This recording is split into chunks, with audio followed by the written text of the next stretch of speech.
786. இது முஸ்லிம்களுக்கு மட்டுமல்ல, ஹிந்து மதத்திற்கும் புனித எண் தெரியுமா? 786. இந்த எண்ணை பார்த்தவுடன் பலருக்கும் இஸ்லாம் மதம்தான் நினைவுக்கு வரும்.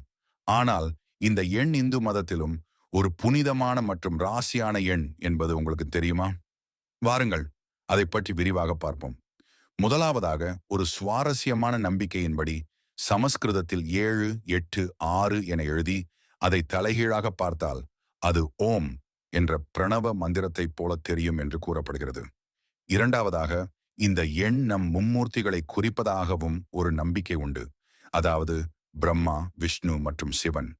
இதில் எண் 7 பிரம்மாவையும் 8 விஷ்ணுவையும் 6 சிவனையும் குறிக்கிறது. அது எப்படி என்கிறீர்களா? பிரம்மாவுடைய படைப்பின் முக்கிய அம்சம் நம் கண்களால் காணக்கூடிய நிறங்கள். அது வானவில்லின் 7 நிறங்களை குறிக்கிறது. அடுத்து பகவான் விஷ்ணு 8 திசைகளில் இருந்தும் நம்மை காப்பவராக கருதப்படுகிறார். சிவபெருமான் 6 காலங்களுக்கும் அதிபதியாக இருக்கிறார். அதனால் அவரை காலத்தின் அதிபதி என்றும் அழைப்பார்கள். இதை வேறு ஒரு விதமாகவும் கணக்கிடலாம். 7, 8, 6 இந்த 3 எண்களையும் கூட்டினால் 21 வரும். 7 + 8 + 6 = 21.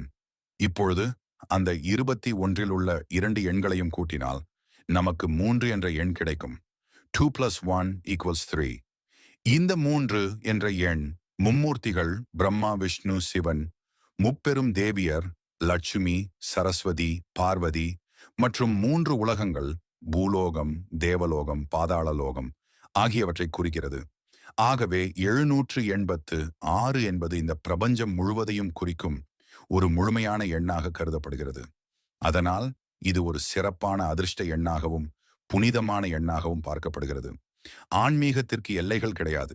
நம்புங்கள், அனைத்தும் நல்லதாகவே நடக்கும்.